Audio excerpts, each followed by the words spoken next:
গণমাধ্যমের সম্পাদকীয় স্বাধীনতা কিতাবে বই পুস্তকে একটা বড় বিষয়, কিন্তু আমাদের আসলে আপনি নিজে সম্পাদক ছিলেন টেলিভিশনের, ফলে আদৌ আসলে আমাদের সম্পাদকরা কতটা স্বাধীন এটা একটা যেরকম প্রশ্ন, পাশাপাশি প্রশ্ন হচ্ছে বড় মাসুদ ভাই, কামাল ভাই যে জায়গায় নিয়ে গেলেন যে মালিক পক্ষ বলি বিভিন্ন স্বার্থ গোষ্ঠী, ব্যবসায়িক গোষ্ঠী, বিজ্ঞাপনদাতা, সরকার, অসরকার, নানান চাপ থাকে, কিন্তু আমাদের সম্পাদকরা নিজেরাই বা আসলে কতটুকু স্বাধীন হতে চান সেই প্রশ্নও তোলার সুযোগ আছে কিনা। আচ্ছা, আমি বলি আপনাকে, শেখ হাসিনা যখন সরকারে ছিলেন দীর্ঘ 15 বছর, তখন উনি প্রায়ই কিন্তু বলতেন যে আমাদের গণমাধ্যম একদম স্বাধীন। আমি বহুবার বিভিন্ন টেলিভিশনে বলেছি যে উনি যে স্বাধীনতার কথা বলেন, এটার মূল বক্তব্য হলো যে আমার অধীনে আপনারা সবাই স্বাধীন। মানে প্রথমত আপনি আমার অধীনে, আপনি ওনার অধীনে থেকে তারপর আপনি স্বাধীন। তাহলে কতটুকু স্বাধীন আপনি? আপনি ততটুকু স্বাধীন যতটুকু স্বাধীনতা উনি সহ্য করবেন, এর বেশি কিন্তু না। তো গণমাধ্যমগুলো একই জিনিস, মালিকের অধীনে আপনি স্বাধীন। মালিক তো চায় না যে 10টা প্রতিষ্ঠানের মধ্যে তার নাম থাকলে ওটা আপনি প্রচার করবেন, কাজে ওটা আপনি বাদ দিবেন। ওটা বাদ দিয়ে তারপর আপনি বলবেন আমি স্বাধীন। আপনি অতটুকু স্বাধীন, এর বাইরে স্বাধীন না।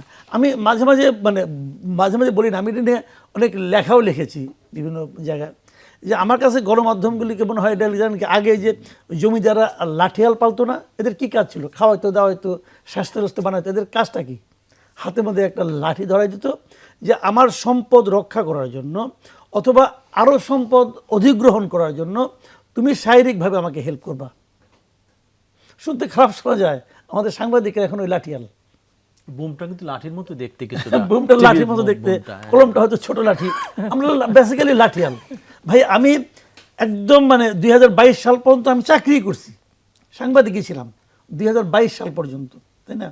আপনার এটা হলো 89 থেকে শুরু করে দীর্ঘ সময়। তো আমি 33 বছর, হ্যাঁ, এর মধ্যে 17 বছর আমি রিপোর্টিং করেছি।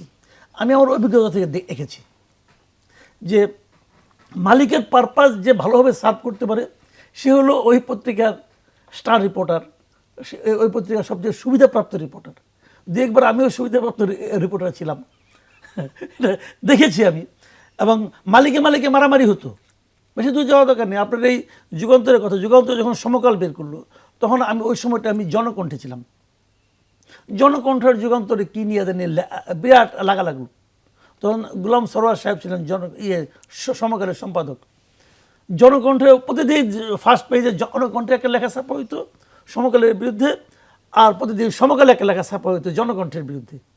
অদ্ভুত ভাই। তারপরে দেখেছি প্রথম আলোর সঙ্গে লাগলো বাংলাদেশ প্রতিদিন ছাপা হতো এগুলো। এবং আনফর্চুনেটলি জনকণ্ঠের এগুলো আমি লিখতাম। মানে আপনাকে লিখতে হতো? আমাকে লিখতে বলতো অ্যাসাইনমেন্ট, আমি তখন জুনিয়র রিপোর্টার, লিখতাম। এবং সবচেয়ে মজার কথা কি জানেন, একদিন আমি দুপুরে বসে ওরকমই একটা লেখা মুসাফা করতেছি, জনকণ্ঠের সম্পাদক আসছে আমার সঙ্গে। এই তখন তো জনকণ্ঠের বিশাল ভবন, ওই নিউজ রুমে আসছে। তোয়াব খান না, আতিকুল্লাহ মাসুদ, তোয়াব খান উপদেশ সম্পাদক। আতিকুল্লাহ মাসুদ আসছেন, ওনার সঙ্গে উনি একটু খাটো টাইপের লোক ছিলেন। ওনার সঙ্গে আবার ওনার ঠিক বিপরীত টাইপের লম্বা একজন লোককে নিয়ে আসলেন। আয়সা আমাকে বলতেছেন ওনাকে চেনো? আমি তো ওনাকে চিনি, উনি যুগান্তরের মালিক।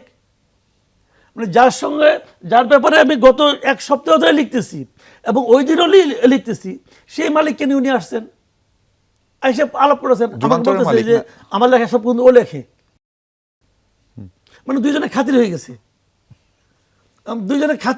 খাতির হওয়ার পরে উনি ওনাকে নিয়ে আসছেন আমার কাছে। তারপরে কি হলো যে এই দুইটা লড়াই ছিল অপ্রয়োজনীয় লড়াই। আসলে এই লড়াই ছিল ব্যবসায়িক লড়াই, যে কার পত্রিকা আগের দিকে যাবে। তখন যুগান্তরকে জনকণ্ঠ মালিক মনে করতেছিল আমার জন্য হুমকি, অতএব এটাকে নানা রকম ছুতা নাতায় অপবাদ দিয়ে থামাই দিতে হবে। থামাই দেওয়ার জন্য উনি ওনার বিভিন্ন উইপেন ব্যবহার করছেন। ওই একটা অস্ত্র হলাম আমি, আমাকে ব্যবহার করছেন। আবার উনিও ওনার মালিক ওনার আরেকজন ব্যবহার করছেন। যে 2 সাংবাদিক ব্যবহৃত হয়েছে, এই 2 সাংবাদিক কিন্তু আবার মাঠে একসঙ্গে প্রেস ক্লাবে বসে বসে খাওয়া দাওয়া করে। তখন খাওয়া দাওয়া কার বিল কে দিবে, 20 টাকা না 25 টাকা, এগুলি হিসাব করে। আর ওনার হিসাব করে 20 কোটি না 25 কোটি, ওইগুলি হিসাব করে। তার মানে সম্পাদকীয় স্বাধীনতা আসলে কিচ্ছু নাই রে ভাই, জিরো। আমি জানি তো ভাই, আমি তো প্র্যাকটিক্যালি করে আসছি এবং আমি ওই নিচু পর্যায় থেকে শুরু করে দেখে আসছি, কিচ্ছু করার নাই।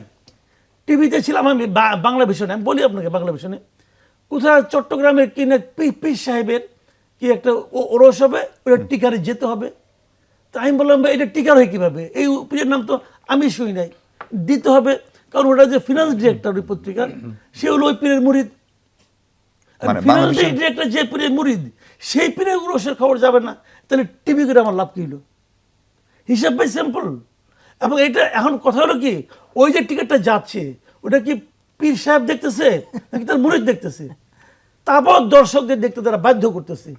এই যে তাবক দর্শকের উপর যে টর্চারটা করতেছে, জি এই টর্চার করে তাকে কে দিছে? মালিক। কেউ দেয় নাই, টাকার বিনিময়ে সেটা অর্জন করে নিছে। পরিষ্কার একদম।